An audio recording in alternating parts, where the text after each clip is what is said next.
우리 주님의 은혜와 평강이 우리 가운데 임하기를 바랍니다. 세상의 사람들이 살아가면서 주로 혼자서 살아갑니다. 그런데 혼자서 할 수 없는 일이 있습니다. 무엇일까요? 혼자서 할 수 없는 일이 무엇일까요? 여러분, 결혼은 혼자 할 수 있습니까? 결혼은 혼자 할 수 없어요. 다음으로 우리가 믿음의 삶, 우리가 그리스도인의 삶은 혼자서 믿음의 삶을 살아갈 수가 없습니다. 자기 자신을 믿는 것을 믿음이라고 이야기하지 않습니다. 여러분, 우리는 타자를 믿는다든지 누구 절대자를 믿는 것입니다. 그리고 이웃을 사랑하는 그 관계 안에서 살아가는 삶입니다. 어린아이는 우선 부모와의 관계로부터 그 시작이 되고, 그리고 자라면서 친구를 만나고 가정에서, 그리고 이웃과의 관계 속에서 성장을 합니다. 여러분, 관계는 제약입니다. 관계는 여러분 구속입니다. 관계는 여러분 우리에게 부담이 되는 거예요. 관계는 우리에게 한편으로는 짐이 되는 것입니다. 그래서 우리가 살아가는 이 땅에서 여러분 관계를 피하고 살아가는 경우가 굉장히 편할 때가 많습니다. 여러분, 이 관계를 우리가 부담을 하는 거예요. 받아들인다는 것입니다. 8월 3일 날 저희 아들이 결혼을 합니다. 결혼을 하는데 제가 물어봤습니다. 너 혼자 사는 것보다 너가 두 사람이 살면 얼마나 불편한지 아니? 너 그거 감수할 수 있겠어? 제가 물었습니다. 지금은 아마 좋은 것만 생각하는 것 같아요. 좋은 것만 생각하고, 그리고 편한 거 생각하고, 같이 있으니까 좋은 것만 생각하는 것 같습니다. 그래서 관계는 여러분 제약이에요. 구속입니다. 그리고 동시에 관계는 약속과 신뢰를 필요로 합니다. 약속과 신뢰가 우리가 영속되지 않으면은 그 관계는 우리에게 불행을 초래하는 것입니다. 하나님과 인간의 관계, 언약의 약속에 의해서 유지가 되는 것입니다. 여러분, 계약 없이는 구원이 없습니다. 여러분, 계약 없이는 축복이 존재할 수가 없습니다. 그러면서 성경은 계약에 근거해서 일하시는 하나님의 이야기가 성경의 이야기입니다. 구약에서 하나님과 이 이스라엘 관계를 정립해 준 것이 무엇입니까? 여러분, 시내산 언약이에요. 십계명입니다. 계약서에는 계약의 전제가 반드시 먼저 있고 다음에 조건과 결과가 따르게 됩니다. 출애굽기 19장 4절과 5절, 6절 말씀을 보면은 너희는 내가 이집트 사람에게 한 일을 보았고 또 어미 독수리가 그 날개로 새끼를 업어 나르듯이 내가 너희를 인도하여 나에게로 데려온 것도 보았다. 이제 너희가 정말로 나의 말을 듣고 내가 세워준 언약을 지키면 너희는 모든 민족 가운데서 나의 보물이 될 것이다. 온 세상이 다 나의 것이다. 그러므로 너희는 내가 선택한 백성이 되고 너희의 나라는 나를 섬기는 제사장 나라가 되고 너희는 거룩한 민족이 될 것이다. 너는 이 말을 이스라엘 자손에게 일러주어라. 여기서 여러분 전제가 무엇입니까? 이집트에서 어떻게 하였는가? 이집트에서 하나님이 이집트 백성들에게, 애굽 백성에게 어떻게 하였습니까? 10가지 재앙을 내린 것을 주로 이야기합니다. 그리고 내가 어떻게 독수리 날개로 너희를 업어서 내게로 인도하였는지 아느냐? 여러분, 홍해를 걷는 것을 주로 이렇게 학자들은 이야기를 하고 있습니다. 그 다음에 조건이 뭡니까? 너희가 내 말을 잘 듣고 내 언약을 지키면 결과는 너희는 모든 민족 중에서 내 보물이 되겠다. 내 소유가 되겠다. 너희는 내게 대하여 제사장 나라가 되고 거룩한 백성이 될 것이다. 여러분, 이 계약, 이 구약 역사에서 내내 강물처럼 유유히 흐르는 성경의 핵심 내용입니다. 여러분, 믿음도 계약에 의해서 맺어지는 관계입니다. 우리가 요한복음 3장 16절, 신약에서 잘 아는 내용입니다. 하나님이 세상을 이처럼 사랑하사 독생자를 주셨으니, 여러분, 이건 계약의 전제예요. 그리고 이게 조건이 뭡니까? 이는 그를 믿는 자마다, 여러분, 그리고 그 결과가 무엇입니까? 멸망치 않고 영생을 얻을 것이다. 이 구절을 보면은 하나님은 모든 사람에게 무조건 영생을 주신다는 거예요? 안 주신다는 겁니까? 주지 않는다는 말씀이에요. 누구에게만 준다는 것입니까? 그를 믿는 자에게만 준다는 말씀이에요. 그렇다면 우리가 하나님의 사랑도 무조건적인 사랑은 아니라는 말씀을 드립니다. 그렇기 때문에 기독교의 믿음은 언제나 현재행입니다. 내가 지금 무슨 생각을 하고 있고, 내가 지금 무슨 말을 하고 있고, 내가 지금 무슨 행동을 하고 있느냐에 따라서 결정이 되는 것입니다. 그렇다면 하나님과 인간이 맺은 인류 최초의 계약이 무엇입니까? 그래서 오늘은 인류의 출발점인 이 에덴을 주로 우리가 낙원, 우리가 기쁨이라고 번역을 합니다. 이 에덴이라는 곳에 아름답게 조성된 동산을 올라가 보려고 합니다. 그래서 오늘 본문 제목을 에덴으로 가 보십시다로 삼았습니다. 창세기 2장 4절로부터 하나님께서 에덴에 동산을 조성하시는 내용입니다. 동산이란 원래 과수원을 뜻합니다. 그리고 8절에 보니까 하나님은 에덴 중에서 어느 특정한 곳을 정해서 인간에게 삶의 터전을 따로 조성해 주셨습니다. 그리고 8절에 보니까 일굿이다. 그리고 창설하다는 단어가 나옵니다. 포도원이나 이 정원을 만들다라는 뜻을 가진 동사입니다. 그러니까 에덴이라는 지역에 하나님이 과수원을 조성하시고 그곳에 사람이 살도록 하셨다는 말입니다. 그 동산에는 물이 풍족하였습니다. 그리고 하나의 강이 그곳을 흐르고 또 거기서 4개의 강으로 나누어 흘러갔습니다. 그뿐만 아니라 그 땅은 비옥하였고 곡식과 채소 그리고 과일도 풍요를 이루고 있으며 사람 살기에 전혀 불편함과 부족함이 있었습니까? 없었습니까? 없었습니다.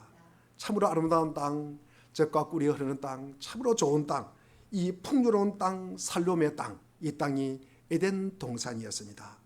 9절에 보니까 특별한 나무를 소개합니다. 생명나무와 그리고 선악을 알게 하는 나무입니다.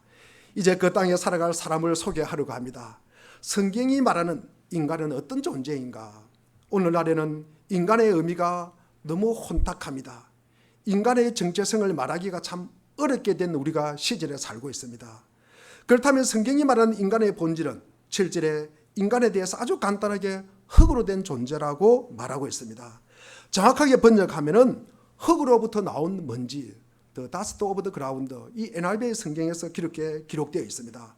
흙도 무가치한데 그곳으로부터 나온 먼지라면 더 말할 필요가 없습니다. 먼지는 행체가 있습니까? 없습니까? 없어요. 바람이 불면 없어지는 존재입니다. 그런 먼지를 가지고 하나님께서는 인간을 하나님의 형상으로 만드셨다고 창세기 1장 27절에서 말씀하고 있습니다. 그런데 하나님에게는 형상이 없는데 어떻게 형상으로 창조하신다는 것일까?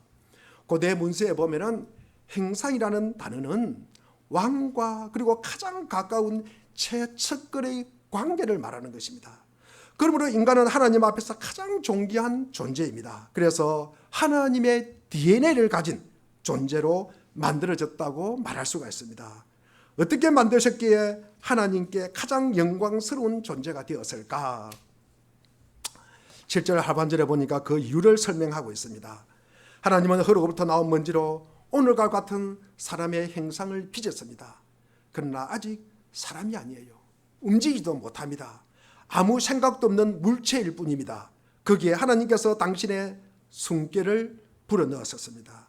그러자 갑자기 살아있는 생명체가 되었습니다. 인간은 하나님의 숨이 없으면 존재 자체가 불가능한 물체일 뿐입니다. 가진 자도 배운 자도 그리고 지위도 높은 자도 하나님의 숨결이 없으면 모두 뭐가 됩니까? 시체가 되는 것입니다. 여러분, 하나님의 생기, 그러니까 생명의 기운, 이 네피시가 그 안에 있을 때만 생명이 된다. 하나님의 형상이 된다. 하나님의 영광이 된다라고 말씀할 수 있는 것입니다. 본문을 자세히 보면은 동산에서 강조하고 있는 것은 오직 한 가지입니다. 관계라는 말씀입니다. 형상은 무슨 뜻입니까? 누구를 닮았다, 누구를 본받다, 그런 말을 합니다. 생명나무, 여러분 선악과라는 단어도 같은 의미로 모든 관계를 나타내는 말입니다. 창세기 3장 8절에 보니까 특별히 하나님의 이야기가 소개되고 있습니다. 겉으로만 읽어서는 알 수 없는 숨겨진 이야기입니다. 아담과 하와는 하나님께서 먹지 말라고 금하신 열매를 먹은 후에 숨어 있었습니다. 그때 하나님께서 그곳을 방문하십니다. 그런데 그곳에 오셔서 계속 서성거리셨습니다. 여기서 거니시다는 표현은 분사형으로 적혀 있습니다. 계속해서 거느리고 계셨다는 모습의 강조형입니다. 왜 거느리고 계셨을까? 왜 거기서 누구를 기다리고 계셨던 것은 아닐까? 왜 기다리고만 계셨을까? 그러다가 마침내 아담아 아담아 네가 어디에 있느냐라고 물으십니다. 구약 성경에는 인간이 하나님 앞에 있을 때는 늘 춤을 췄습니다. 여러분, 하나님 앞에 있을 때는 창세기 17장 1절에 보니까 완전하다고 기록되어 있습니다. 여러분, 그분의 권능을, 그분의 능하심을, 그리고 그분의 위대하심을 언제나 춤추는 모습으로 연상을 합니다. 나팔을 불고 비파를, 그리고 수금을, 소고를, 현악을, 퉁소와 재금을, 그러면서 호흡이 있는 자마다 모두 하나님은 여호와를 찬양하리라. 시편 150편에 그렇게 기록되어 있습니다. 다른 때 같으면은 여호와 하나님께 오셨을 때 아담과 하와가 어떻게 했을까? 어떻게 하셨을까? 여러분, 마중을 갖겠습니까? 안 갖겠습니까? 마중을 당연히 갖겠죠. 하나님 온 것이 너무나 기뻤겠죠. 나가서 춤을 췄겠죠. 여러분, 함께 동산을 거닐었을 것입니다. 그러나 그날 그들은 하나님 앞에 춤출 수가 없었습니다. 즐겁지도 않고 거닐도 않았습니다. 함께 부끄럽고 두려웠고 숨어 있었다는 말씀입니다. 오늘 본문 창세기 우리가 16절과 17절 말씀을 우리가 한번 읽어보겠습니다. 16절 17절입니다. 시작. 주 하나님이 사람에게 명하셨다. 동산에 있는 모든 나무의 열매는 너가 먹고 싶은 대로 먹으라. 그러나 선과 악을 알게 하는 나무의 열매만은 먹어서는 안 된다. 그것을 먹는 날에는 너는 반드시 죽는다. 마음대로 먹되 선악과만 먹지 말라고 명령하십니다. 왜 하나님께서 이 제한을 두셔가지고 많은 믿지 않는 사람들이 하나님은 참 인색하다, 하나님은 편협하다고 이야기를 합니다. 왜 인간을 갖다가 선악과를 만들어가지고 인간을 갖다가 그것을 따먹게 해가지고 인간을 왜 죄인으로 만들었을까? 왜 죄인으로 몰아갔을까라고 합니다. 여러분, 선악과가 없다면은 여러분 죄인 여러분 없었을 것입니다. 그렇다면 우리가 선악과는 무엇일까? 반대로 선악과가 없다면 무슨 일이 벌어질까? 여러분, 선악과가 없으면 인간은 100% 자유인입니다. 동산을 돌보고 가꾸는 일에 하나님 없이 자기 좋을 대로, 자기 소견에 옳은 대로 인간 마음대로 할 수가 있었을 것입니다. 만일 그렇게 된다면 에덴 동산은 하나님과 아무런 관계가 없어지는 것입니다. 선악과가 없다면 하나님께서 동산을 만드실 이유도 없고, 그리고 사람은 이 땅에 두신 이유도 사라질 것입니다. 선악과는 먹는다는 것보다 더 깊은 의미가 담겨 있습니다. 일반적으로 소유주와 관리인 사이에 엄연한 차이가 있습니다. 소유주가 아무 조건 없이 관리인을 채용하는 경우가 있습니까? 채용하는 경우가 있겠습니까? 여러분, 아마 직장 다니면서 아마 계약을 하고 직장을 다니겠죠. 여러분, 몇 시부터 몇 시까지 근무를 한다. 여러분, 월급을 얼마를 받는다. 아마 가장 중요한 요인이지 않겠어요? 여러분, 직장 다니면서 나 직장이 너무 좋으니까 나 돈 안 받고도 다니겠다. 그런 사람 아마 있을 수가 있을 것입니다. 그러나 극히 예외적인 사람이 있을 것입니다. 여러분, 책임의 한계를 분명히 해야 그 관계가 건강하고 오래 유지될 수 있다는 것입니다. 하나님께서는 관리인인 인간에게 그 책임의 한계를 분명히 밝히셨습니다. 이 동산은 과수원으로 인간에게 먹을 것을 공급해 주는 곳인과 동시에 인간이 좋아하는 값진 것들로 풍성하게 쌓여 있는 곳입니다. 이 동산의 주인이 누구십니까? 이 주인은 마음이 아주 넓은 분입니다. 동산 안에 있는 모든 열매를 마음껏 먹으라고 하셨습니다. 아마 보석도 갖지 말라고 하는 말씀이 없는 걸 보면은 마음대로 보석을 취하여도 여러분 취할 수가 아마 있었을 것입니다. 동산에 오직 금지된 것은 선악과뿐입니다. 여러분, 선악과가 차지하는 비중이 여러분 사람의 입장에서 어떻게 될까? 여러분, 큰 동산에 여러분 그 중에 나무 하나, 그리고 그 열매, 그 열매를 먹지 말라고 하였습니다. 여러분 그 비중이 크겠습니까? 작겠습니까? 제가 생각할 때는 아주 미미하다고 생각을 합니다. 그 마른 동산의 나무 중에 오직 한 나무입니다. 선악과 없이도 먹고 사는데 전혀 지장이 없습니다. 부족함이 없습니다. 여러분 아마 선악과의 비중이 0.0001%일 정도밖에 안 될 것입니다. 그러나 0.00001%가 99.9999%를 잠식하는 모습이 이 모습입니다. 아담과 하와는 선악과를 먹은 결과로 에덴 동산에서 쫓겨났습니다. 그러나 선악과라는 열매 때문에 쫓겨난 것 아닙니다. 여러분 중요한 것은 그 안에 둔 하나님과의 약속입니다. 선악과는 하나님과 인간 사이에 맺어진 최초의 언약이요 계약입니다. 이것은 인간 역사를 지배하는 최초의 계약이자 영원한 계약입니다. 그러므로 선악과를 따 먹었다는 말은 인간이 하나님과 맺은 최초의 계약을 파기한 것에 대한 이미지적 표현입니다. 따라서 아담과 하와가 에덴 동산에 쫓겨난 이유는 하나님과의 약속을 파기했기 때문입니다. 에덴 동산은 완전한 자유의 동산입니다. 그 동산에서 주어진 금지사항은 선악과 외에는 없습니다. 우리 오늘 본문 15절에 보면은 인간에게 내리신 유일한 명령은 맡아서 돌봐라. 개정판에는 다스리라는 것뿐입니다. 그러므로 선악과를 따먹는 것은 동산에서 인간에게 허락된 모든 권리와 자유와 축복을 포기했다는 의미입니다. 재난 하나님과 계약을 파기하고 하나님을 떠난 것을 의미합니다. 선악과는 태초부터 영원까지 지켜져야 할 하나님과 인간의 약속입니다. 이런 의미에서 에덴 동산은 먼 옛날의 이야기가 아니라 오늘 우리의 이야기입니다. 선악과는 하나님께로의 구속인 동시에 다른 한편으로는 하나님의 사랑의 손길입니다. 우리와 영원히 벗하고 싶다고 내미신 하나님의 손길입니다. 나는 내 하나님이고 싶다. 내 아버지고 싶다. 인간은 이 땅의 주인이 아니다.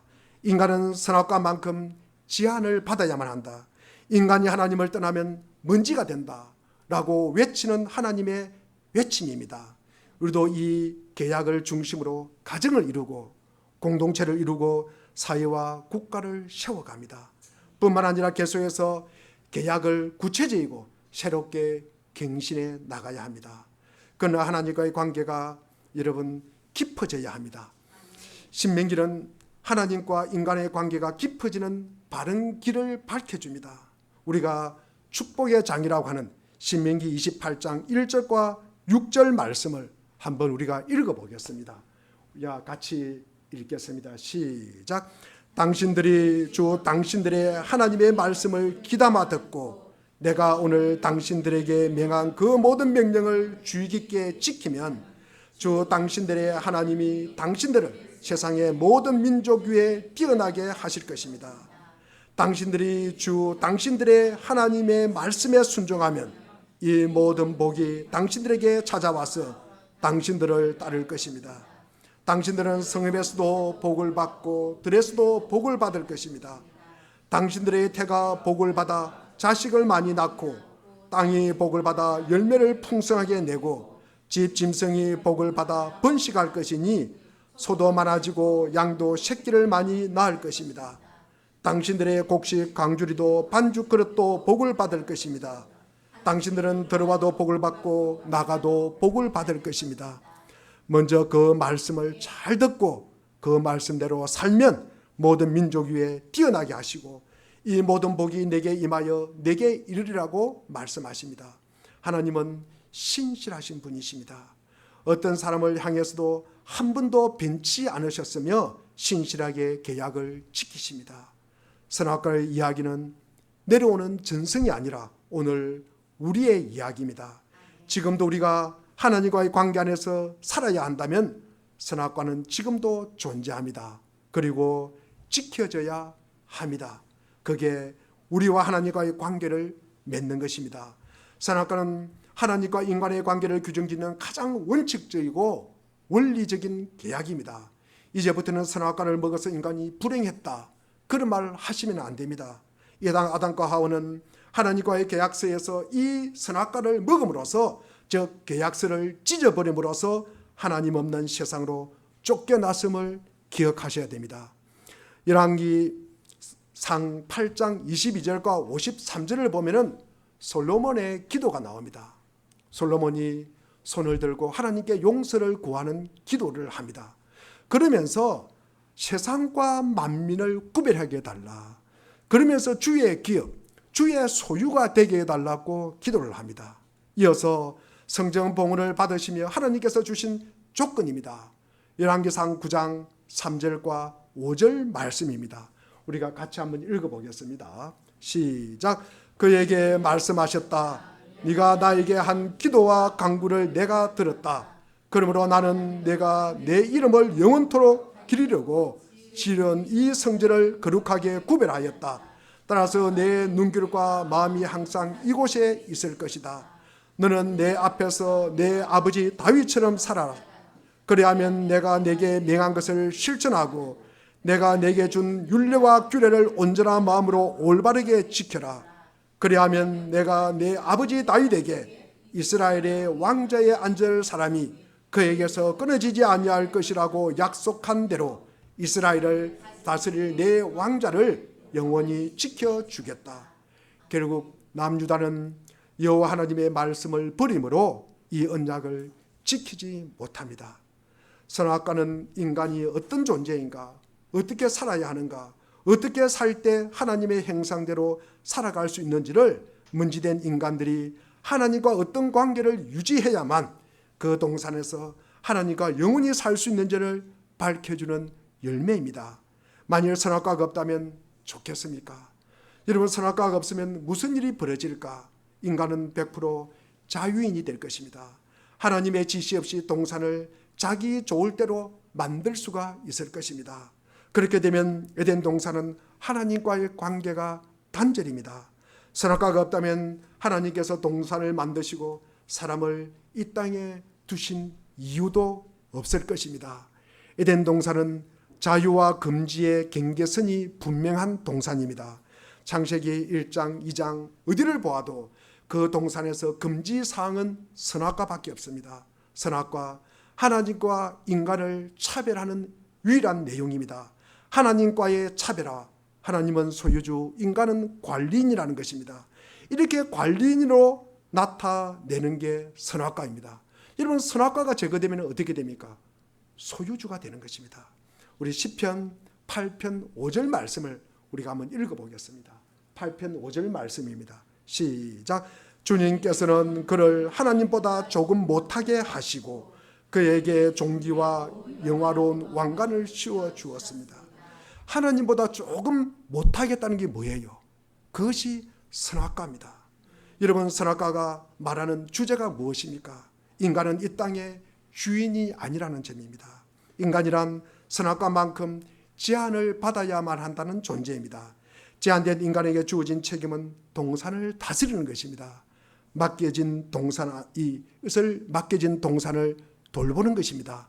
오늘날 가정과 교회, 공동체, 사회 문제의 원인은 선악과 정신이 사라진 데 있습니다. 하나님과의 바른 관계 안에서 살지 않기 때문에 정의와 공의가 무너져가고 있습니다. 가정이 무너지고 교회 공동체가 파괴되고 사회, 국가도 마찬가지입니다. 제한 없이 살려는 사람들이 교회 밖에는 물론이고 교회 안에서도 차고 넘치기 때문입니다. 그러한 때 어떻게 하면 하나님이 우리에게 주신 이 동산에서 영원히 평안을 누리며 살 수 있을까? 먼지된 인간이 영원히 하나님과 살 수 있는 비결이 무엇일까? 그래서 시편 기자는 이렇게 외칩니다. 시편 95편 6절과 7절 말씀을 보면은 오늘아 우리가 엎드려 경배하자. 우리를 지으신 주님 앞에 무릎을 꿇자. 그는 우리의 하나님이시요 우리는 그가 기르시는 백성이며 그가 손수 이끄시는 양떼다. 오늘 너희는 그의 음성을 들어라. 기도하겠습니다.